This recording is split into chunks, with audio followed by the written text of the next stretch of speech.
नमस्कार, news state देख रहे हैं आप। मैं हूं आपके साथ अंजीत और सबसे बड़ा मुद्दा में बात बर्फ सी रात नसीब में फुटपाथ की। जिस तरह सर्दी बढ़ी है और तापमान लुढ़का है, उससे अगर कोई सबसे ज्यादा प्रभावित हुआ है तो वो है गरीब मजदूर, जिनकी जिंदगी फुटपाथ पर कटती है। सर्दी की चुभन के बारे में कोई उनसे पूछे कि क्या होती है सर्द रातें। हमने उनके दर्द को सामने लाने की कोशिश की इस कार्यक्रम के जरिए, ताकि हुक्मरानों को फुटपाथ की जिंदगी की हकीकत पता चले।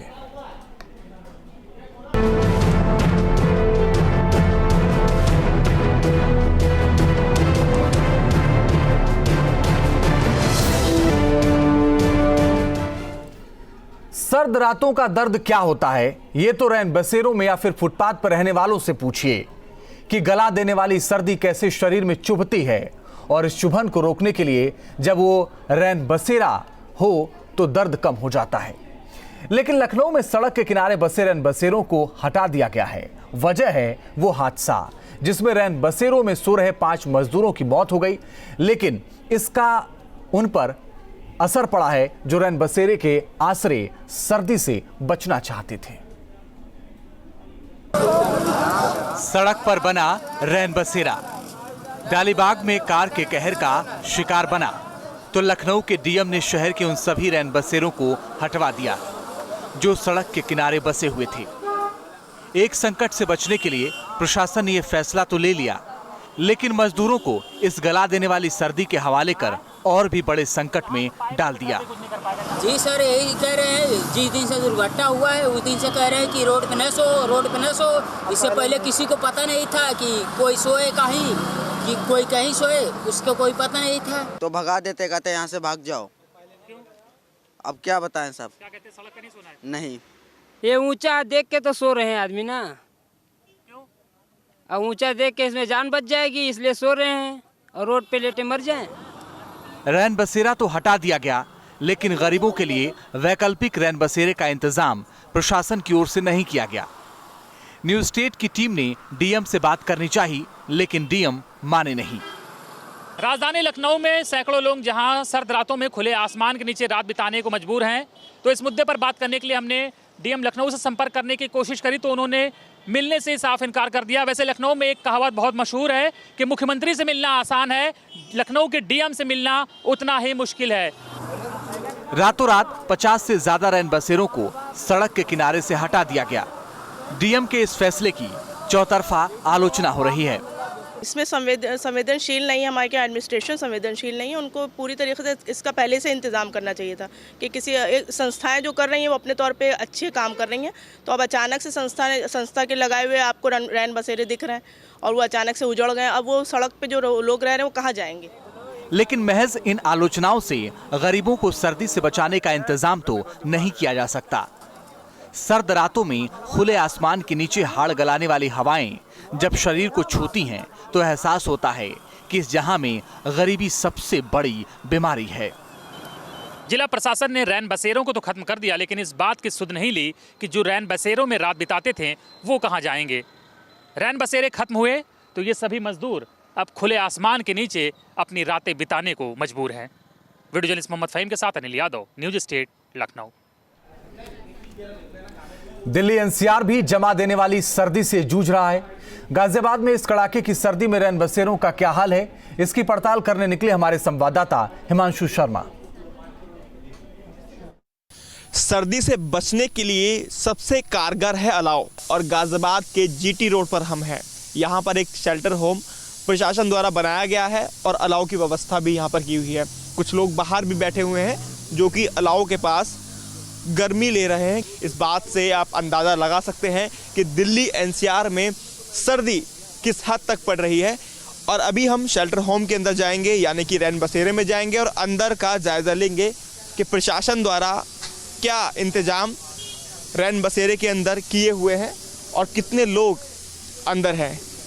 अगर देखने में लग रहा है कि इसको काफ़ी अच्छी तरह से बनाया गया है, तिरपाल लगी हुई है, ऊपर से जो प्लास्टिक पॉलीथीन है वो भी इसके ऊपर लगाई गई है, जिससे जो रात में जो पड़ने वाली ओस है वो अंदर ना पड़े और जो अंदर लोग सोते हैं उनको सर्दी ना लगे।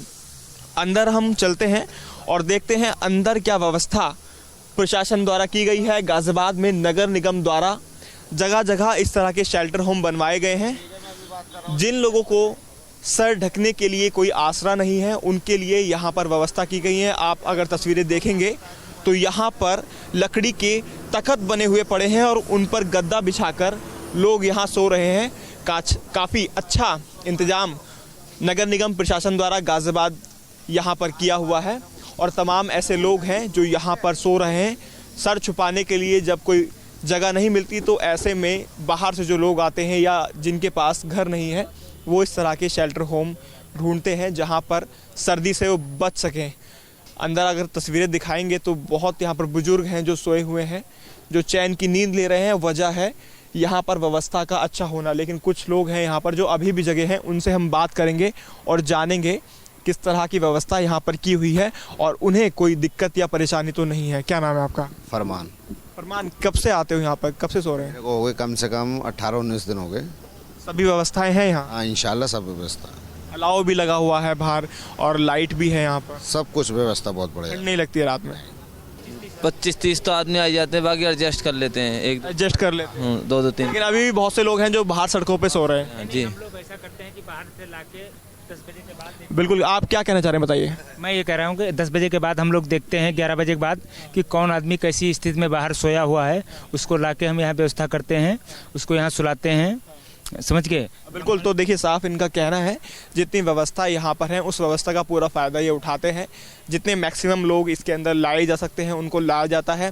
तो यहाँ पर तो शेल्टर होम जो है काफ़ी अच्छा यहाँ पर बनाया हुआ है। प्रशासन की तरफ से, नगर निगम की तरफ से काफ़ी अच्छे इंतजाम यहाँ पर किए हुए हैं। हम आ पहुँचे हैं गाज़ियाबाद रेलवे स्टेशन पर। यहाँ का जो फुटपाथ है उसका नज़ारा आपको दिखाते हैं। सर्दी की इस रात में ऐसे भी लोग हैं जो फुटपाथ पर ही अपनी रात गुजारते हैं क्योंकि उनके लिए प्रशासन की तरफ से कोई व्यवस्था नहीं की गई है। जो शेल्टर होम बने हुए हैं वो पहले से ही रात में पूरी तरह से भर जाते हैं और अगर आप देखेंगे तो यहाँ पर अलाव के सहारे लोग रात बिता रहे हैं और यहाँ की जो अलाव है वो भी बुझने लगा है। और ऐसे में जो सर्दी की ये रात है, पूरी रात कैसे लोग बिताते होंगे इस बात का अंदाजा आप इन लोगों को देखकर ही लगा सकते हैं। कितना प्रशासन ने कुछ व्यवस्था की है तुम्हारे लिए? किसी ने नहीं करी बेटा, हमारी कोई व्यवस्था नहीं की? किसी नहीं करी है। कोई कंबल वगैरह बांट के गए? कम्बल कौन दे रहा हमें? हम तो बेचारे में ऐसे पड़े चौड़े में, बच्चे हमारे। बच्चे भी बाहर पड़े? हाँ, बाहर ही पड़े। आप देखिए जाके, जाओ। ठंडी लग रही है? ठंडी लग रही है और क्या लग रही है, और क्या भूखे प्यासे पड़े यहाँ पे। कोई व्यवस्था नहीं की हुई है? किसने करी है हमारे गाँव? कोई नहीं कर रहा है। कोई व्यवस्था नहीं की है, ऐसा इनका कहना है। पूरी रात ये ऐसे ही खुले आसमान में बिताने के लिए मजबूर हैं। अब यहाँ तस्वीरें देखेंगे, ज़्यादातर महिलाएं हैं यहाँ पर जो बैठी हैं और अलाव के सहारे ही ये पूरी रात गुजार रही हैं। 12 बज चुके हैं और ऐसे में जो समय है वो नींद का होता है, लेकिन सर्दी में नींद आए कैसे, ये बड़ा सवाल है इनके लिए। और यही वजह है कि इनको जाग कर जो आँच है, जो अलाव है, उसके सहारे गर्मी लेकर ये अपना समय यहाँ पर गुजार रहे हैं। जो महिलाएं बैठी हैं उनसे बात करते हैं। प्रशासन ने कोई व्यवस्था की है तुम्हारे लिए? हाँ, कंबर वम्बर आ जाते हैं। आ जाते हैं। सोने की व्यवस्था की है? कहाँ सोते कहाँ हो? सोने के लिए तो मतलब अपना आए हुए हैं यहीं पे। नहीं सोंगे पूरी रात? नहीं, यहाँ तो नहीं सोएंगे, यहीं सो जाते हैं। फुटपाथ पर ही लोग जिंदगी बसर कर रहे हैं अपनी, खुले आसमान में। और ये जो पेड़ है यही इनकी छत है, यही इनकी तिरपाल है, यही इनका सहारा है।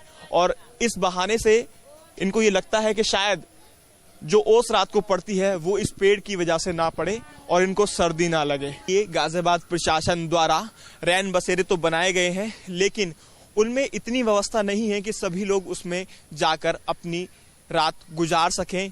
कहने के लिए प्रशासन कहता है कि कंबल बंटवा दिए गए हैं, अलाव जलवा दिए गए हैं, लेकिन ऐसी कोई व्यवस्था यहाँ पर दिखाई नहीं दे रही है। Hot city Ghaziabad, Delhi NCR से सटा गाज़ियाबाद, एनसीआर की सबसे हॉट सिटी कहे जाने वाले गाज़ियाबाद की ये तस्वीरें आप देख रहे हैं। यहाँ पर व्यवस्थाएं आप देख रहे हैं। प्रशासन के तमाम दावे यहाँ आकर फेल होते नजर आ रहे हैं। वीडियो जर्नलिस्ट राजकुमार के साथ हिमांशु शर्मा, न्यूज़ स्टेट, गाज़ियाबाद। और मेरे साथ इस पर ज्यादा बातचीत करने के लिए लखनऊ से संवाददाता निखिल शर्मा जुड़ गए, जो कि एक एनजीओ संचालक के साथ हैं। इसके अलावा मेरे साथ हिमांशु शर्मा हैं, जो कि स्थानीय मेयर के साथ हैं, और मेरे साथ विनीत दुबे भी जुड़ गए हैं। उनसे भी बातचीत हम करेंगे, लेकिन एक हम रिपोर्ट पहले दिखाएंगे आगरा की, उसके बाद हम विनीत के पास जाएंगे। आशु वर्मा जी, स्वागत है आपका। सबसे पहले आपके पास आएंगे। क्या इंतजाम है गाजियाबाद में, क्योंकि जो लोग ठंड सहते हैं उन्हें बहुत ज्यादा तकलीफ होती है, इसको लेकर के क्या इंतजाम किए गए हैं आपकी तरफ से? नगर निगम के स्तर से हमारे 14 रैन बसेरे तो ऐसे हैं जो हमने बिल्कुल पक्के हमारे बने हुए स्थायी उनका ढांचा है, और 5 रैन बसेरे ऐसे हैं जो हमने टेम्परेरी बनाए हैं जिसमें तिरपाल इत्यादि का हम लोग प्रबंध करते हैं। जो हमारे टेम्परेरी रैन बसेरे हैं उनमें भी हम तकट डालते हैं जिससे कि व्यक्ति को ठंड ना लगे और नीचे की सर्दी उसके ऊपर ना चढ़े। सभी रैन बसेरों में पर्याप्त मात्रा में गद्दे, पर्याप्त मात्रा में कंबल हमने वहाँ दिए हुए हैं। हर रैन बसेरे में हमारे यहाँ अलाव जलता है। लगभग 71 स्थानों पर आज शहर में हमारे में अलाव जल रहा है, क्योंकि सर्दी बहुत है और लोगों का दर्द हम समझते हैं। और जो हमारे रैन बसेरे, जो स्थायी रैन बसेरे हैं, वहाँ पर साथ में टॉयलेट, नहाने का स्थान, पानी की टंकी, एक हैंडपंप, समुचित बिजली की आशु वर्मा जी, हम लोगों ने ये सारे इंतजाम आपने किए हैं। आपसे मैं समझना ये चाहता हूं कि अभी भी जरूरत है इंतजाम की, या आपको ये लगता है कि नहीं बहुत ही पर्याप्त है ये इंतजाम?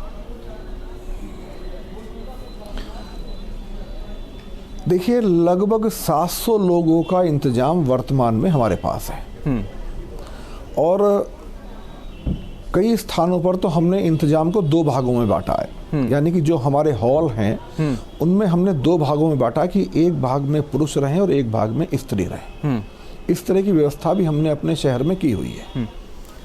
अभी और कितना इंतजाम करने की जरूरत है, और आपको लगता है कि अभी और बहुत ज्यादा इंतजाम करने की जरूरत है, क्योंकि स्थिति बहुत बुरी है? और ये बात सच है कि हम किसी से छिपा नहीं है कि कितनी मौतें होती हैं ठंड में। नहीं, निश्चित बात है कि इंतजाम की और आवश्यकता है।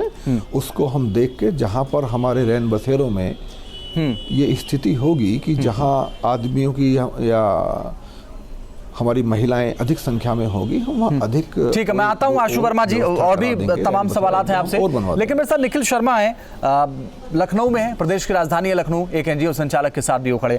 निखिल, क्या हालात हैं लखनऊ में? कितने लोग बाहर फुटपाथ पर सोने के लिए मजबूर हैं? कितने लोगों को रैन बसेरे नसीब हुए? क्या हालात हैं अगर इस पूरे विषय पर हम बात करें?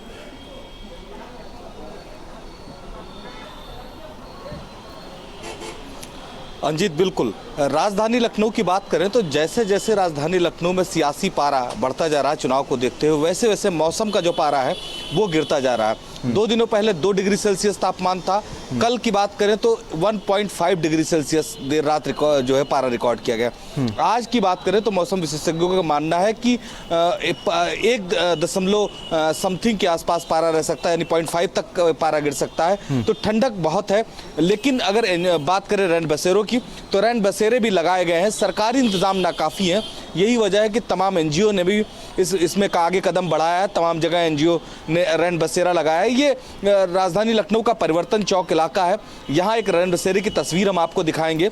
इस रैन बसेरे में एक एनजीओ ने लगाया, लगभग 40 लोगों की क्षमता है।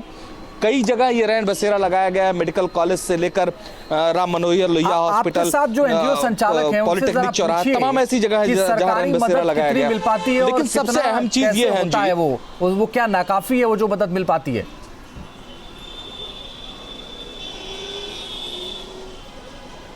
बिल्कुल अंजित, हमारे साथ एनजीओ संचालक हैं। एक चीज समझना है आपसे, रैन बसेरे का इंतजाम आपने कर लिया, सबके रहने का इंतजाम आपने कर लिया, सरकार से क्या मदद मिली? सरकार से कुछ नहीं मदद मिली। यही है कि लगवाया था और सरकार तरफ से कोई मदद नहीं है। लकड़ी भी भिजवाते थे, 2-4 दिन लकड़ी आई, उसके बाद लकड़ी भी नहीं आती है। अब ऐसे आदमी ठंडक में बाहर बेचारा परेशान होता है, थोड़ी लकड़ी मिलती, थोड़ी राहत मिल जाती। लकड़ी होती तो राहत मिलती जी। तो अंजित, इनका कहना है कि इंतजाम हमने पूरी तरीके से किया है। अलाव अगर मिलता सरकार की तरफ से तो और राहत मिलती। बहुत दौड़ा भागा इन्होंने मेहनत किया।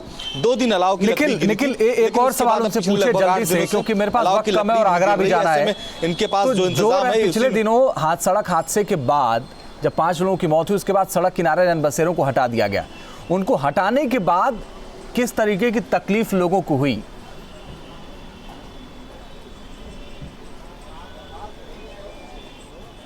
अंजित बिल्कुल। राजधानी लखनऊ में एक सड़क दुर्घटना हुई थी बटलर पैलेस के आसपास इलाके में, वहां पर कई लोगों की मौत हो गई थी। उसके बाद रैन बसेरों को लेकर कोई समस्या आई, कुछ लोग जांच करने, आपसे भी सवाल पूछा गया होगा, लोगों की संख्या भी बढ़ गई होगी। हाँ जी, संख्या बढ़ गई है क्योंकि अड़ोस पड़ोस में रैन बसेरे हट गए हैं, कुल जो रैन बसेरे हट गए हैं तो यहाँ आदमी शरण लेने आया गया है। और फिर पुलिस की थोड़ी 1-2 दिन पुलिस ने परेशान किया, उसके बाद फिर डीएम साहब का आदेश था तो उन्होंने फिर चले गए दोबारा। डीएम साहब का आदेश जी हाँ। तो बिल्कुल अंजीत, इनके पास डीएम मैं आता हूं निखिल आपके पास और आगे भी आपसे बातचीत करेंगे।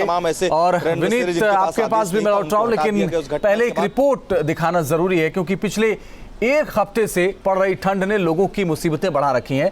जिनके पास साधन है उन्हें बहुत ज्यादा परेशानी नहीं है, लेकिन जो खुले आसमान के नीचे सोने के लिए मजबूर हैं उनके लिए इस ठंड में रात काटना बहुत मुश्किल हो रहा है। अंधेरी रात जैसी स्थिति आ गई है उनके लिए। पूरी सर्दी इतनी अधिक है कि आकाश पर तारे भी टूटते हुए मालूम होते हैं। आगरा में हमारे संवाददाता विनीत दुबे ने रात में सड़क किनारे सोते हुए लोगों का जायजा लिया और उनसे जानने की कोशिश की कि आखिर वो रैन बसेरों में क्यों नहीं सो रहे हैं। ताजनगरी आगरा में रैन बसेरे सिर्फ सरकारी कर्मचारियों के लिए आरामगाह बन के रह गए हैं। जी हाँ, ये बात हम इसलिए कह रहे हैं कि हम आपको आज वो सच्चाई दिखाते हैं कि शेल्टर होम में सिर्फ कर्मचारी मिलता है और रजाई गद्दे में आराम से सोता हुआ मिलता है, और या फिर शेल्टर होम बंद मिलते हैं। लेकिन दूसरी सच्चाई हम यहाँ आपको दिखाते हैं। हम इस समय खड़े हैं आगरा की शहर की धड़कन MG रोड पर, जहाँ पर आज भी फुटपाथ पर लोग सो रहे हैं। और ये आप देख सकते हैं कि ये टाट का बोरा है और इसमें एक व्यक्ति सो रहे हैं। भाई साहब, अब इससे आप अंदाजा लगा लीजिए इससे क्या सर्दी बच सकती है, ये देख लेते हैं। हेलो, इसमें बोरे में आप सो रहे हो, तो जो सरकारी रैन बसेरे हैं वहाँ क्यों नहीं गए आप? क्यों? वही सही है, वहाँ रुकने नहीं देते हैं आपको? हैं? नहीं रुकने देते हैं, भगा देते हैं। ये सच्चाई है हमारी सरकारी तंत्र की कि किस तरीके से ये काम करते हैं। आइए आगे का नज़ारा दिखाते हैं। ये महज एक शुरुआत थी और इसके आगे आप यहाँ से भी देख सकते हैं।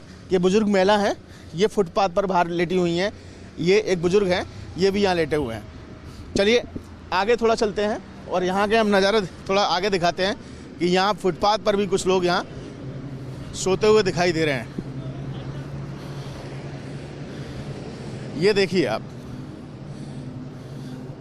ये बड़ा दुर्भाग्य है आगरा प्रशासन के लिए भी, जो दावे और वादे करते हैं कि रैन बसेरे में लोगों को रहने की जगह दी जाती है, लेकिन लोग आज भी ठंड में फुटपाथ पर लेटे हुए हैं। क्यों आप लोग यहाँ रुकते? तो अंदाजा लगाइए कि इस ठंड में अगर कोई फुटपाथ पर सो रहा है तो उसकी क्या मजबूरी होगी, उसकी क्या समस्याएं होंगी। रैन बसेरों के नाम पर सिर्फ और सिर्फ आश्वासन दिया जाता है, मिलता कुछ नहीं। मेरे साथ विनीत लगातार बने हुए हैं आगरा से। विनीत, आपने जब बात की लोगों से, लोगों ने कहा कि रैन बसेरे में हालात नहीं हैं ठीक, वहाँ नहीं मिलता उनको, ऐसे क्यों लोग मजबूर हैं फुटपाथ पर सोने के लिए?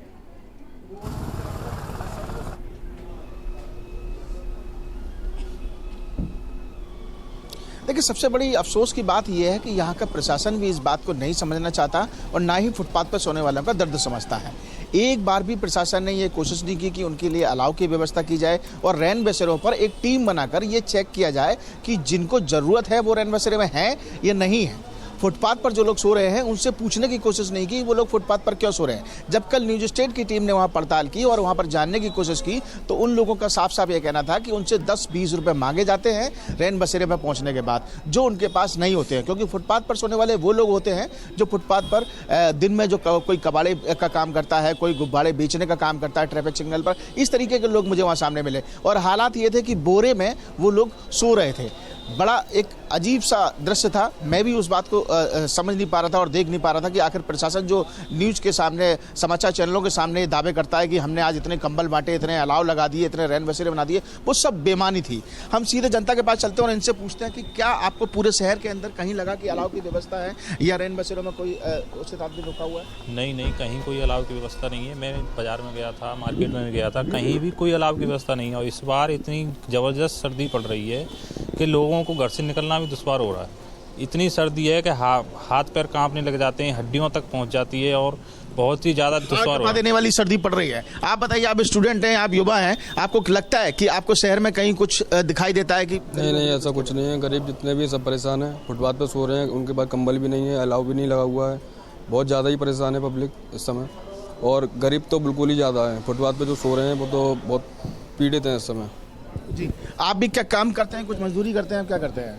जी, मैं ट्रांसपोर्ट का काम है सर। तो आपको लगता है कि सर्दी आगरा में 0.08% इस समय डिग्री सेल्सियस चल रही है? जी, इस तो समय ऐसे में क्या कहीं कोई व्यवस्था दिखती है कि आप रुक जाओ कहीं, अपनी गाड़ी रोक कर और हाथ ताप लो? नहीं, ऐसा कोई व्यवस्था नहीं है। विनीत बने रहिए, कमोबेश हालात आगरा में जो आपने दिखाया कैमरे के जरिए वही है, और सुविधा के नाम पर कुछ भी नहीं है। हम आप सभी के पास लौटते हैं फिर बारी बारी से, और आगे भी आपसे बातचीत करेंगे। मगर सूबे के कई इलाकों में ठंड से बचने के लिए गरीब असहाय लोगों के लिए प्रशासन की तरफ से रैन बसेरे बनाए जाते हैं, लेकिन मथुरा में तो रैन बसेरा के नाम पर गरीबों के साथ मजाक किया जा रहा है। ऐसा हम क्यों कह रहे हैं, इस रिपोर्ट में देखिए। ये रैन बसेरा मथुरा का है। जमीन पर पानी है और इसके ऊपर बिस्तर लगाकर ठंड को दूर भगाने का भरपूर इंतजाम किया गया है, लेकिन मजबूरी में ही समझौते किए जाते हैं। ये रैन बसेरा भूतेश्वर चौराहे पर नगर पालिका की तरफ से बनवाया गया है। वो एक्चुअली पानी टैंकर आया था, टैंकर की वजह से वो पानी वो काम हुआ है, उसका वो पानी से जा रहा है, उसकी वजह से वो हो गया थोड़ा गीला। गवर्नमेंट ने इतना कर दिया बहुत है, लेकिन गलत चीज़ है, क्योंकि बगल में रेल की पटरी है, इस तरफ पूरा हाईवे बना हुआ है, तो वो चीज़ तो गलत है ना, कि कहीं और इसको करते तो ज़्यादा बेटर रहता। शहर के बंगाली घाट पर भी एक रैन बसेरा बनाया गया है, लेकिन सिर्फ नाम का ही है, क्योंकि इस रैन बसेरे में ताला लटका हुआ है और ताला खोलने के इंतजार में दो लोग रैन बसेरे के बाहर ही सो गए। यहीं रहते हैं? यहीं रहते हैं। हाँ जी। तो ये रैन बसेरा है, अंदर क्यों नहीं सो रहे आप? अब हमें कह दिया तुम बाहर सो जाओ, हमारी रखवाली करना, हमने कह दिया ठीक है। सर्द रात में ठंड से बचने के लिए जिसे जो मिल रहा है वो उसी का सहारा ले रहा है। जहां अलाव जल रहा है लोग वहीं जुट जा रहे हैं। बसेरे से ज्यादा लोगों को इस आंच का ही भरोसा है, जब तक जलेगी जिस्म के लहू को जमने नहीं देगी। मथुरा से नितिन गौतम, न्यूज स्टेट उत्तराखंड, उत्तर प्रदेश। आशु जी, 30 सेकंड में आपसे जानना चाहेंगे कि अलग अलग शहरों में हमने देखा अलाव की कोई व्यवस्था नहीं है, रैन बसेरों के हालात बहुत बुरे हैं। गाजियाबाद में इसकी व्यवस्था कैसे ठीक की जाएगी, क्योंकि ठंड आने वाले वक्त में और ज़्यादा पड़ सकती है? हमने बहुत अच्छी व्यवस्था भी की हुई है, कहीं कमी देखेंगे और ठीक हम करेंगे। 71 जगह पर हमारे अलाव जल रहे हैं। रैन बसेरों के अंदर पूरी व्यवस्था गद्दे और ओढ़ने के कंबल की है। हम लोगों ने कंबल भी बंटवाए हैं। ये आप दावे के साथ कह सकते हैं 71 जगह पर अलाव जल रहे हैं? मैं अपने अधिकारियों को क्रम से चेकिंग करने के लिए भेजता हूँ। ये जो हमारे रैन बसेरे हैं, इनका हर दूसरे तीसरे दिन कोई ना कोई अधिकारी जाकर आकस्मिक निरीक्षण करता है। ये जो व्यवस्था हमने बनाई है, अभी आपने जो रेलवे स्टेशन का दिखाया कि वो महिला कह रही हैं कि उन्होंने कहा भी कि हमें कंबल भी मिला है, और जहां का आपने सीन दिखाया है इससे 250-300 गज पर ही एक रैन बसेरा है। ठीक है, ठीक है। आशु जी, माफ करेगा, आपको बीच में रोक रहा हूँ, मेरे पास वक्त इतना ही था। निखिल, लखनऊ राजधानी है, वहां पर मुख्यमंत्री रहते हैं, वहां पर सारे लोग रहते हैं, लेकिन राजधानी में ऐसे काम क्यों नहीं हो पा रहे?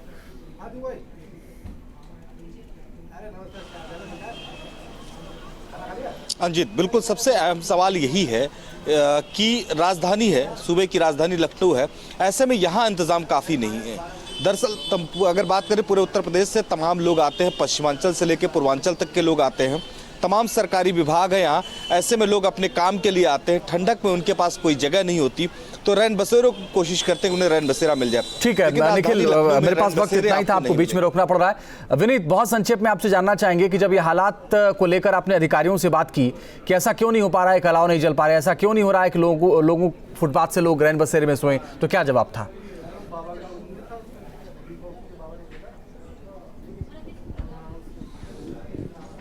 देखिए, बड़ा अचंभे वाला जवाब था। यह बात बिल्कुल सही आपने प्रश्न पूछा कि ये बात जानने के लिए हमने भी कोशिश की, हमने अधिकारियों से बात की, नगर निगम अधिकारी से बातचीत की और प्रशासनिक अधिकारियों से बातचीत, तो उनका एक ही जवाब था कि इस समय उनको जो थोड़ा समय नहीं मिल पा रहा है वो आचार संहिता लगने के बाद जो कार्रवाइयां होती हैं, जो बैनर पोस्टर हटवाने हैं, इसके अलावा जो बैठ के चलनी है, जो वोटरों का काम करना है, वो पहले उनकी प्राथमिकता है और इस बात पर भी ध्यान दिया जा रहा है। और अगर नहीं कर रहे हैं तो जांच कराएंगे। उनके पास सीधा एक ही बस फंडा है, किसी भी बात का जवाब की जांच कराएंगे और देखेंगे, और अगर व्यवस्था नहीं तो कराएंगे। चलिए विनीत, ये तर्क जो है कि इस तर्क के कोई मायने नहीं है, क्योंकि ठंड में लोगों की जान जाती है और ठंड में लोग ठिठुर जाते। बहुत बहुत शुक्रिया विनीत दुबे आपका, निखिल शर्मा आपका और आशु वर्मा जी आपका भी बहुत बहुत शुक्रिया हमारे साथ जुड़ने के लिए और हमसे बातचीत करने के लिए।